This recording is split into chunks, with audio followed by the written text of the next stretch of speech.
Kalau ada yang terinspirasi pengen jadi kayak gitu, tenang. Tempat operasi banyak. Murah lagi.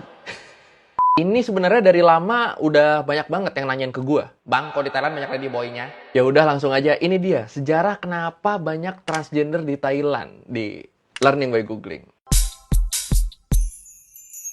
Orang Thailand sendiri sebenarnya jarang banget yang make kata transgender. Kalau di sana tuh lebih sering nyebutnya katei, kalau enggak tut. Tut itu katanya berasal dari film Amerika tahun 80-an yang bercerita tentang seorang cowok yang berdandan jadi cewek. Judul filmnya itu Tutsi. Nah ini nih posternya. Kali ada yang udah nonton, gue nggak bisa ngasih tau lebih detail soalnya belum pernah nonton. I'm Edward Kimberly, the reckless brother of my sister Anthea. Ya tadi panggilannya tuh antara tut, kalau enggak kate. Nah, kalau kate itu di sini tuh selevel banci. Jadi sebenarnya harus hati-hati kita kalau manggil kate, karena kalau sebenarnya kita nggak akrab-akrab banget, bisa aja mereka tersinggung. Kenapa tersinggung? Karena sebagian besar transgender di sana menganggap diri mereka itu sebagai Puing Prapet Song, wanita jenis kedua. Waduh. Iya, jadi mereka menganggap diri mereka itu adalah jenis lain dari wanita. Makanya sebagian besar dari mereka nggak suka dipanggil kate. Karena kate itu maknanya orang yang menyimpang dari norma seksual yang dominan. Kayak lahirnya cowok, tapi pas hidup dandanannya cewek. Nah, mereka nggak suka tuh. Mereka pengen dianggap sebagai wanita. Seenggaknya jenis keduanya. Bentar, lupa gue masukin. Ada juga panggilannya yang paling formal. Yang paling sopan kalau lo mau aman. Itu fetisam, yang artinya jenis kelamin ketiga. Oke, lanjut. Transgender ini sebenarnya nggak diakuin keberadaannya sama masyarakat Thailand seenggaknya sampai tahun 1956. Beberapa tahun setelah Perang Dunia Kedua.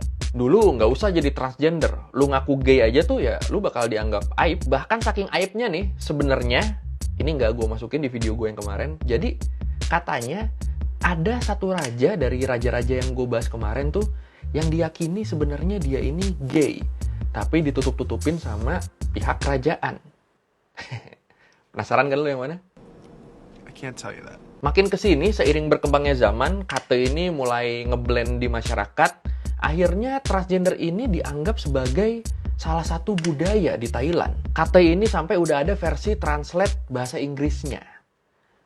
Ladyboy. Lah, gimana ceritanya mereka jadi diterima sama masyarakat? Ini sebenarnya ada beberapa faktor.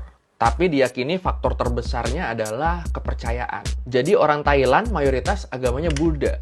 Mereka percaya bahwa roh itu bereinkarnasi. Tapi reinkarnasinya ya tergantung dari kehidupan mereka sebelumnya. Kalau yang pembunuh atau dosa-dosa besar lainnya, ya pasti dihukum berat. Ya mungkin reinkarnasinya jadi putri malu, kita nggak tahu kan.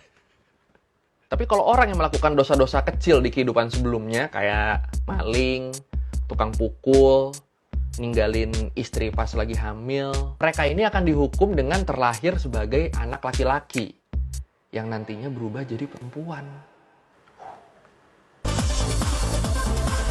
Jadi orang-orang sana nganggep kalau ladyboy ini adalah orang-orang berdosa di kehidupan sebelumnya yang lagi menebus dosa-dosa mereka.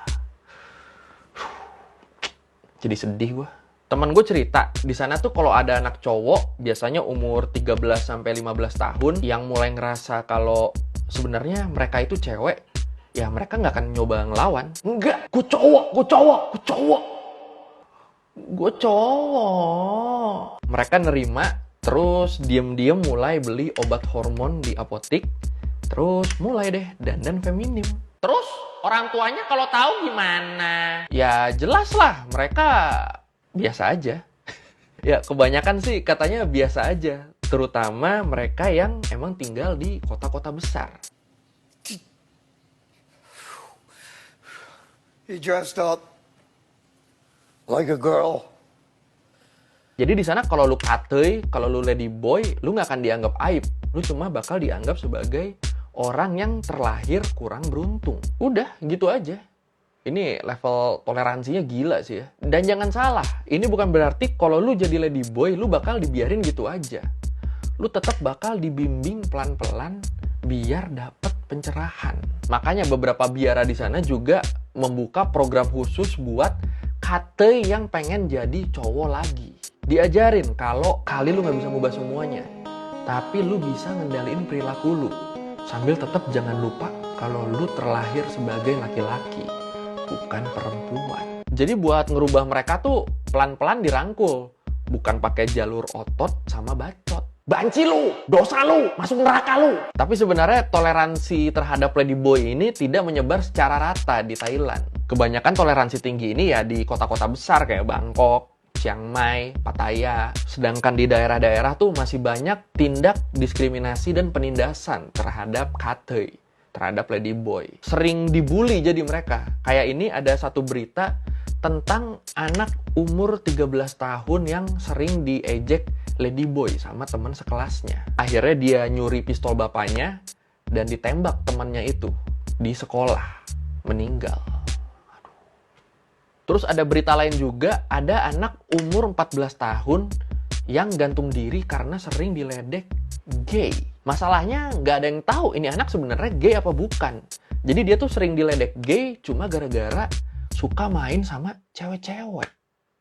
Waduh. Dan ini semua kejadiannya di luar Bangkok. Biar begitu, sinar ladyboy di kota-kota besar ini makin gemerlap sejak mereka dikomersialisasi. Makin naik akhirnya eksistensinya. Pertunjukan kabaret ladyboy di mana-mana. Miss Tiffany's Universe rutin diadain. Kalau ada yang terinspirasi pengen jadi kayak gitu, tenang. Tempat operasi banyak. Murah lagi. Di Thailand itu katanya dalam seminggu ada 2-3 operasi kelamin yang berhasil.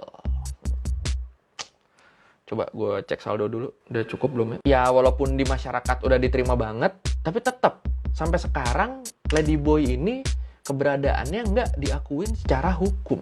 Makanya walaupun udah operasi macem-macem, tapi di KTP tetap harus jenis kelamin aslinya. Tapi katanya di Thailand ada 18 jenis kelamin. Nah ini salah, yang 18 itu gender, bukan jenis kelamin. Ya tapi ini dibahasnya nanti aja lah ya.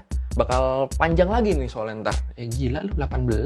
I want it now. Nah karena tidak diakui secara hukum inilah, itu kenapa ladyboy di sana tetap harus ikut wajib militer. Dan sampai sekarang ladyboy yang tergabung dalam Trans Female Association of Thailand ini masih memperjuangkan hak mereka untuk diakui secara hukum. Biar status mereka bisa lebih jelas. Tapi emang katoi sana tuh level kecantikannya emang beda banget sih. Bener-bener whole another level. Jadi gue udah ceritain ini pengalaman pribadi. Jadi pernah waktu itu gue lagi di sana, gue lagi di mall, nama mallnya itu Terminal 21. Itu gue lagi jalan, terus pas gue lihat dari jauh tuh ada cewek cantik banget, dia berdua sama temennya lagi jalan ke arah gue gitu. Itu cantiknya gila sih, itu kayak selevel di atas Raisa tuh gue. Dan dandannya juga kayak cewek-cewek ex-mood gitu, pokoknya mantep lah. Terus gue lagi mengagumi kecantikannya kan, lagi mengagumi pas udah pas-pasan sama gue, dia lagi ngobrol sama temennya, suaranya tuh kayak my penrai hub. Kampret, gue udah sempet naksir. Terus gue ada cerita satu lagi juga, yang ini sama klate lokal. Ini kejadian udah lama banget sih sebenarnya, zaman gue kuliah. Jadi waktu itu gue lagi di Jakarta, mau pulang ke Bogor. Udah cukup malam banget sih, udah jam 11 malam. Gue naik angkot dulu ke Terminal Blok M waktu itu. Di angkot tuh gue sendirian, jadi gue di pojok sendirian. Terus tiba-tiba angkotnya berhenti, terus naik. Jadi full, semuanya klate. Full tuh angkot. Di depan berdua, di belakang full. Wah, ngobrol mereka rame-rame. Gue langsung ciut gitu kayak, aduh, mati. Pokoknya gue bener-bener berusaha jangan sampai mereka menyadari keberadaan gue di angkot itu. Udah kan, udah setengah jalan angkotnya, tiba-tiba ada yang ngomong gini di antara mereka. Ada satu nih yang diem aja. Mati, gue udah mati. Terus gue langsung dicolek beneran paha gue. Sawer dong. Terus gue jawab, gak ada duit. Gila gue, udah situasi kayak gitu gue masih pelit, gila. Ya terus mereka nanya lah akhirnya kayak, oh belum dikirimin ya sama orang tua. Ya mungkin disangka gue anak kos ya. Terus gue yain aja kayak, ya ini belum dikirimin. Tapi akhirnya abis itu gue malah jadi ngobrol sama mereka. Gue tanya kayak, ini kalian mau berangkat kerja ya? Kerjanya di mana? Kayak gitu. Ya udah abis itu jadi ngobrol tuh sepanjang perjalanan sampai akhirnya nyampe di Terminal Blok M. Di situ gue turun, pas gue mau bayar, salah satu dari mereka bilang, udah nggak usah bayar, sama kita aja. Kasian kan belum dikirimin duit. Aduh. Tapi berkat kejadian itu, gue akhirnya sekarang jadi orang yang nggak homofobik sama sekali. Jadi gue ngeliat mereka tuh ya sama-sama sebagai manusia aja. Gue yakin kalau kita biasa aja, mereka juga nggak akan ganggu kok. Sok bijak anjir. Ya, sekian learning by googling kali ini tentang sejarah ladyboy di Thailand. Itu gimana mereka bisa diterima gitu-gitu pokoknya ya. Udah kan ya? Udah tidak penasaran dong pastinya dong.